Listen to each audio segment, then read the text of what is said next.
Амжилтын хамт нэвтрүүлгийн шинэхэн дугаараараа та бүхэнтэйгээ уулзаж байгаадаа баяртай байна.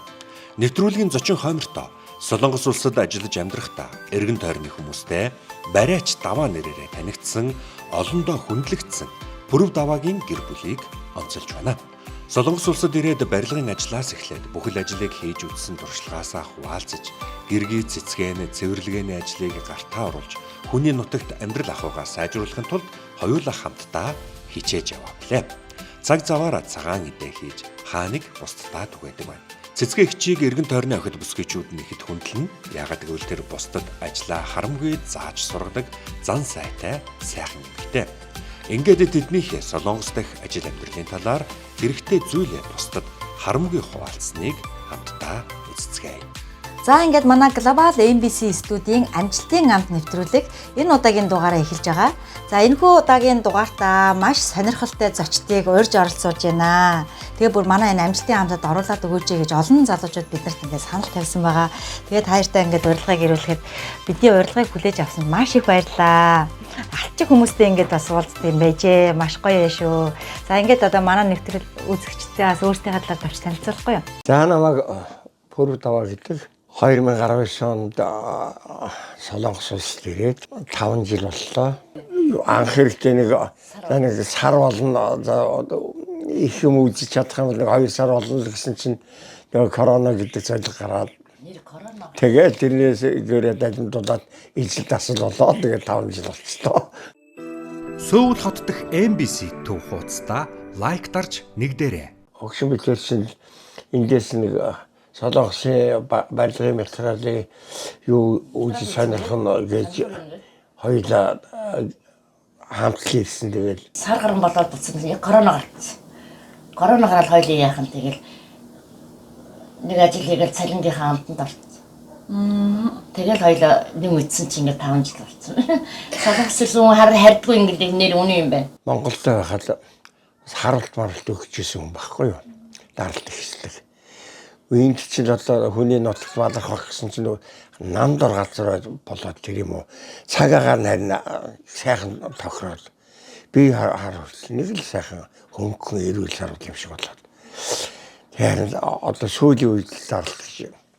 Тэгээд нэг их чаддаг болчиход байна.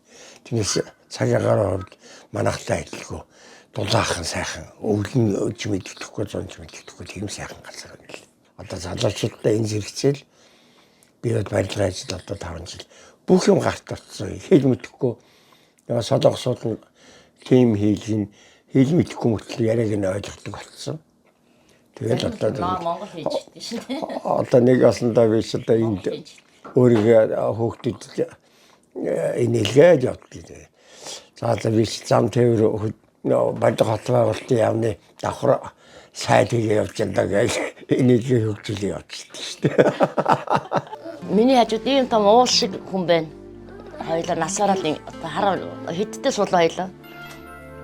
25 би 25 таа байсан. 26 тал. Сайхан газар ийм ханыхаа боёд ингэ байж лээ шүү. Хоёулаа биенийхээ дэмэн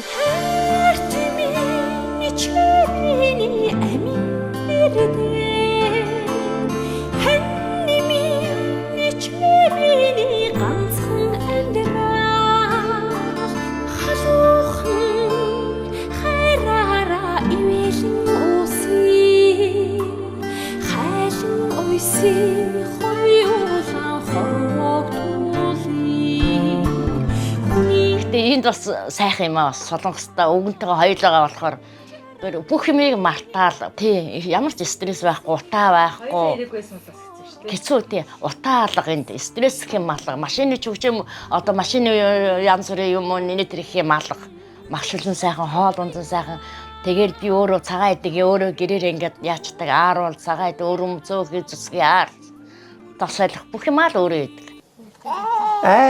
Яац бай. Баба. Энэ мама баба. төрсөн үү?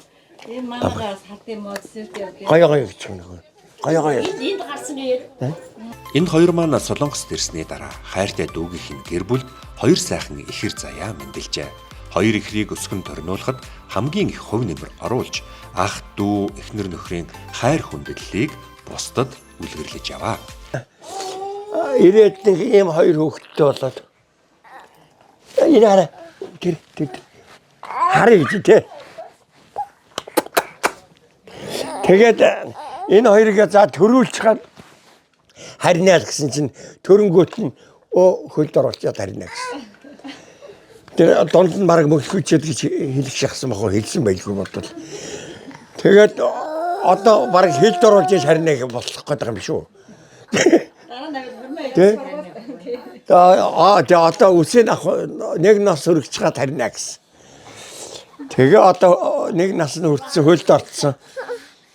Тэгээс одоо үсээ авахж байгаа харинаа гэж шүү дээ. Үгүй юм хүний амьдрал цаашаа тийм шуналтай байх.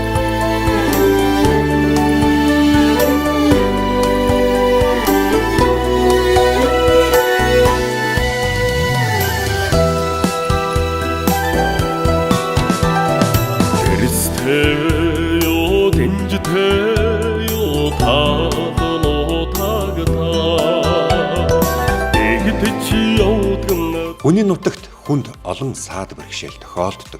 Түүний нэг нь эрүүл мэндийн зовлон юм. Хүнд зүйл өргөх, дөргих зэргээс үүдэж хүүхэд битгий хэл томчуудаж дөргилт авдаг. Уламжлалт барай заслаараа чаддаг мэддэг бүхнээ бусадтай хуваалцаж олон хүний эрүүл мэндэд тусдим болж яваа хүн бол даваа барайч юм. Ажлаа хийх үү, барайгаа хийх үү гэж явахаар ч ажлаа хийгээ явж болоо хайгуу шиг. Давхар тэгээд яаж зүгээр ах вэ? Ажлаасаа муучаал гэж бас хойтой хар тусдим болж байгаа юм. Болцсон хайраар би эндээ тус хүний нутагт аль болох элэг нэгтэндээ тусдим болоо явж болох юм да. Чаддаг юм араад гэж бодох юм да. Залуучууд нөгөө хүнд хүчээр ажилд нухлагдаад хүнд юм өргөж буруу адгнаас намсгааг буруу авч хүнд юм өргөхөрсөн уус нуруу хатгал байх талгүй байх. Тэгэл нөгөө хөлс нь урсаад хүүтэ урсаад цаагаад тэгэл шөрөвсөн татаад ирсэн. Тэрнээсээ болж жоохон ядарцгаалт юм да залуучууд. За бараг газар дээр хөл тавиал тэгэл мөнгө чингээл түүгээл яваад ах юм шиг бодлоо. Нөгөө цэцэг түүх гэдэг шиг. Тэгээ түүх юм бодсон чинь юу тэр хаашаа явах мэдэхгүй тэрийг болцсон шүү дээ. Юу тэр мөнгөтэй мантай. Тэгсэн мөртөл газар хараад байгаа шүү дээ мөнгө хөвчих нүг. Ерөөсөө яг л хүн тэгж бодож идэг юм бэл.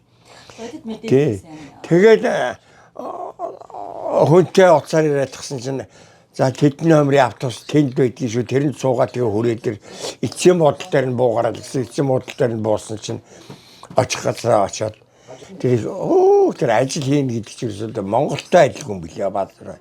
Цагаа бол яг хөдөлмөрийнхөө цагийг ясалдаг. Дунд нэг 45 минут 50 минут ажиллаад нэг тамхи татдаг. 5 минут.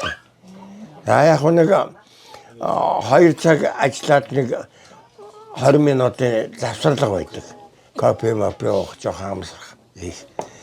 Тэгээд ерөөсөө хоорондоо ярих ч байхгүй, утсаар ярих ч нөхцөл байхгүй, утсаа нэгч харах ч ирэх байхгүй.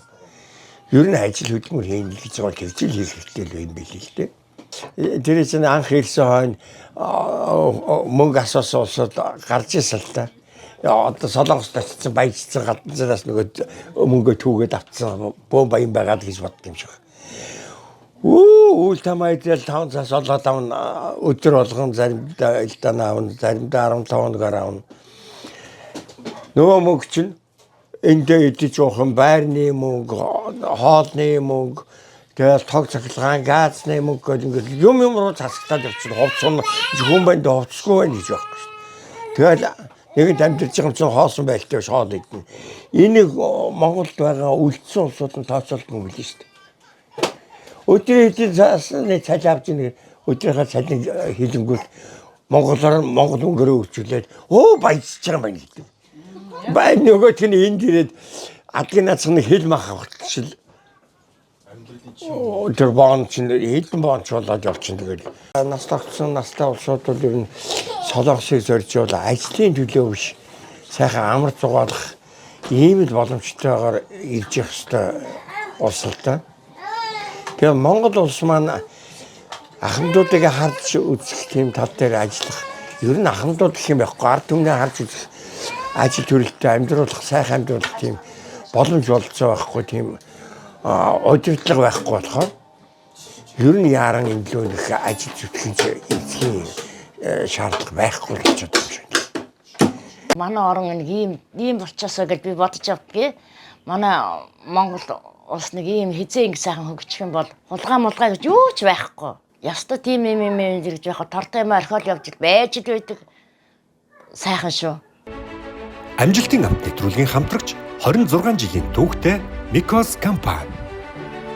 За амжилтын амт нэвтрүүлэгт оролцож байгаа сайхан хоёр ах эгч хоёртой компанийнхаа дээжийг бэлэглэе. Үнэхээр сайхан тухтай олон жил хамт амьдарсан сайхан хосууд байна. Тэгээд манай Микос компани бүтээгдэхүүн болох энэ V-line mask. Ямар баян юм. Тий, юг давхар ирүүгүү болгодог ийм V-line mask байгаа. Бас ийм арсыг амьсгалуулдаг кушоноогоо дарагч арсанд хижээл өгдөг.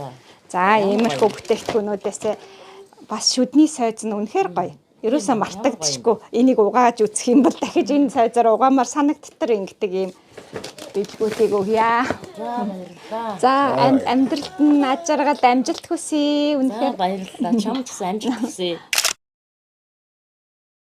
За ингээд манай нэвтрүүлэг өндөрлөж байна. Үзэгчид та бүхэндээ маш их баярлалаа. Зочид та бүхэндээ маш их баярлалаа. Дараагийн нэвтрүүлгээрээ уулзцгаая. Баяртай. Баярлалаа.